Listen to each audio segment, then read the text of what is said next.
Ladies and gentlemen, welcome back to another Blue Stable podcast. I'm yours truly, Marcus. Thank you guys for tuning in on all platforms. If you are here and you are new, go ahead and follow us. Appreciate all the support. We go ahead and post weekly, and sometimes on game day, we are live to react to the game on X. So follow us on there as well. Check out our website, thebluestable.com, to view articles.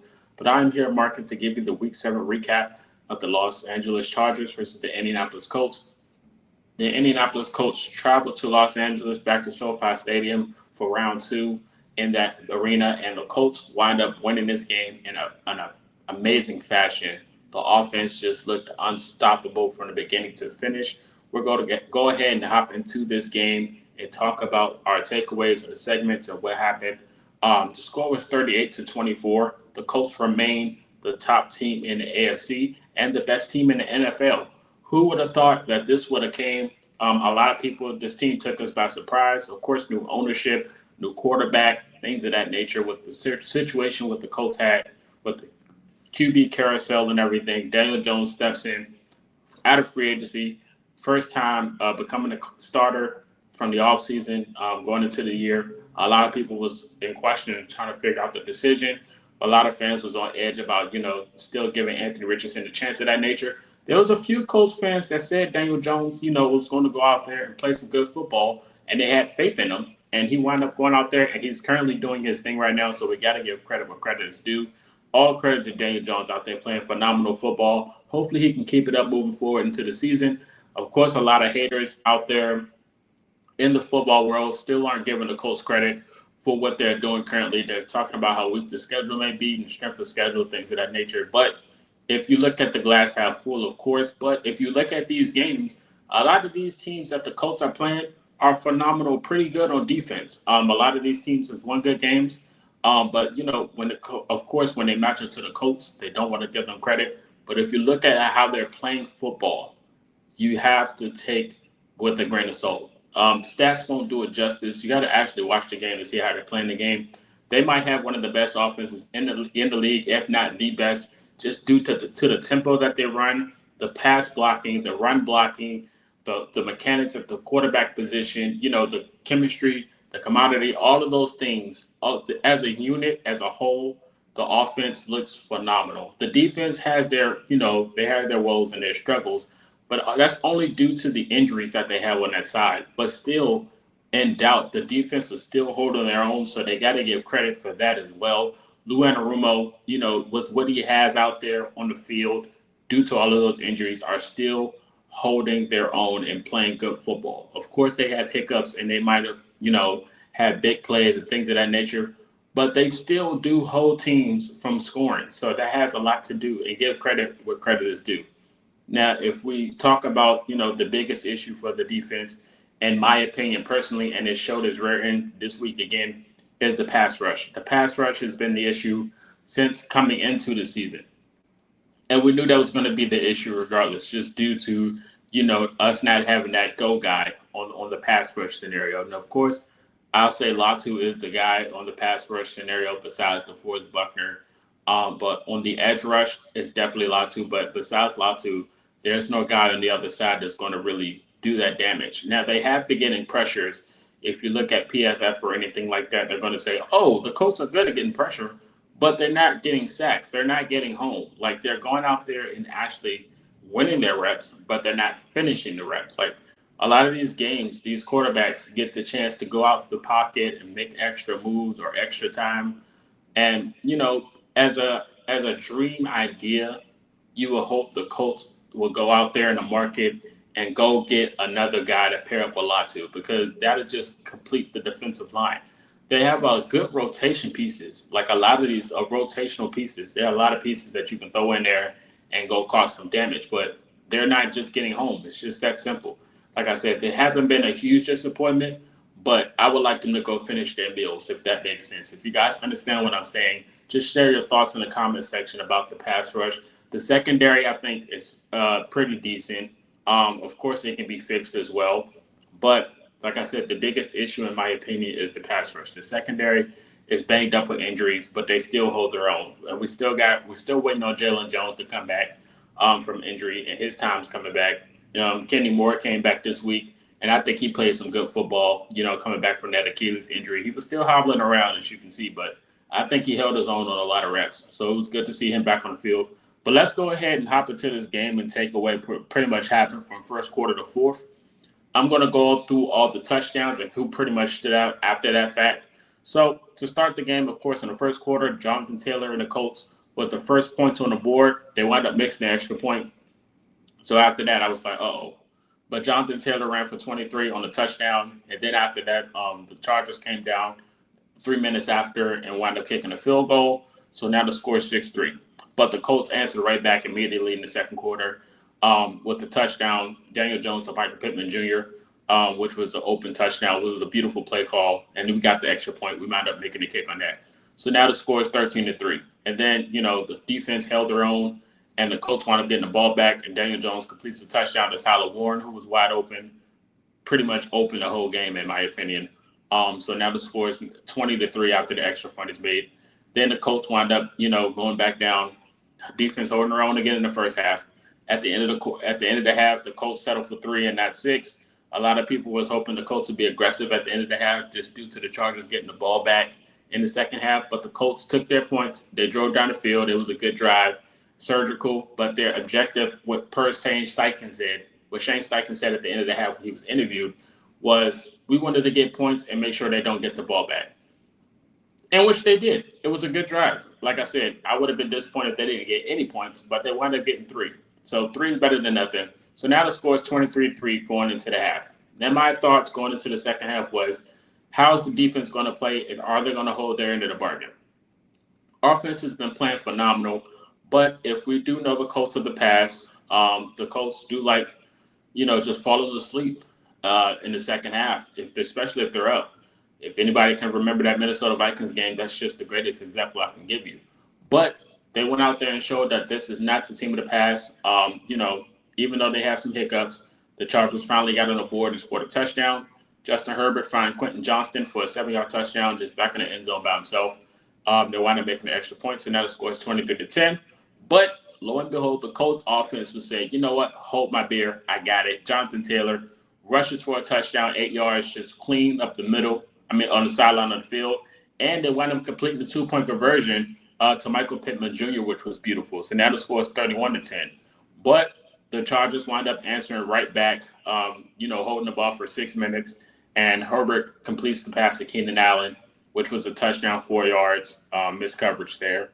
And they kicked the extra points, and now the score is 31-17. But the Colts offense, again, just on fire. Jonathan Taylor rushes for 19 yards, untouched. Beautiful blocking both from Gonsalves and Bortolini. I would say Bortolini, just phenomenal. Just phenomenal blocking. Bortolini just opened up the lanes. And Jonathan Taylor just juked his way through and got open and just ran straight to the end zone. 19-yard touchdown, kicking an extra point. Score is now 38-17 in the third. Going into the fourth, Colts are pretty much laying down at this point, just playing clock, playing conservative. Herbert, stat patent at this point, in my opinion. Hate me if you want, but it is what it is. He wound up throwing the touchdown to Gatson, who had himself a phenomenal game, by the way. So shout out to Gatson for that. Tight end for the Chargers. The scores wound up to be 38-24, and that's the end of the game. So, in all totality, the Chargers did hold the ball predominantly for most of the fourth quarter, but them holding the ball for that long and not getting into the end zone just shows you how hard the defense for the Colts was playing. They were just bending but not breaking. They were gassed, out of energy. You could just tell. Latu was on the sideline with their breathing mask on, trying to get oxygen in those lungs. Man, those guys was on the field forever. But the thing was, due to the punt from Rigoberto Sanchez, they were on the 4. They had to drive all the way down the field, and they were barely getting out of bounds. So the clock was just running. They was just running, and the defense was holding for dear life. And I was like, Colts, please get a stop, please. But DeForest Buckner said, you know what? I'm going to step up to the plate. And he did, man. He held his own. He was wheeling and dealing that whole fourth quarter, man. Nothing but DeForest Buckner pressure. He did his things. So that was pretty much the summary of the touchdown scores. We're going to go over pretty much who stood out in the game for both teams, in my opinion. I'm going to give credit where credit is due. But honestly, when you look at the game and you say, oh, well, Justin Herbert threw for almost 500 yards. It was pretty much empty calories because he threw all of those passes, but really couldn't get in the end zone. A lot of blown coverages, things of that nature. But I mean, that's what's expected when you're going up against a defense that's pretty much banged up. But like I said, but despite all of that, the defense pretty much held their own with what they had. Lou Anarumo, a lot of people was talking about, oh my gosh, change the scheme, this or that. But it was like Lou was doing what he had. I mean, there wasn't a lot of all of his starters wasn't out there, and there was a lot. We lost players out there as well that week, so he was just doing what he had. But like I said, they held their own, and you still got to give credit. This game could have easily turned around if we was thinking what we was thinking. But the Colts, like I said, the defense held their own, and they held the lead. Of course, whenever the offense did get back on the field, they're like, okay, we're striking. Every time the offense got on the field, they scored. There was no answers whatsoever. Khalil Mack made his presence known when he got his sack on Daniel Jones. I thought it was going to be a fumble, so it was good to see Khalil back on the field for the Chargers. But like I said, the Colts defense, they held the run defense was phenomenal. The Chargers could not run the ball at all. Herbert, I think he led the team in rushing yards, if I'm not mistaken. But the run game for the Chargers was non-existent, in which we was expecting anyway. This is a very pass-heavy offense. So as you can see from the game, Chargers threw like almost 60. Herbert almost had like 60 attempts. You could see at the end of the game he was like moving his shoulder around. It's just due to the throwing of the football. He was throwing the ball the whole game. They came out the game throwing, like starting the game. He was just throwing the football.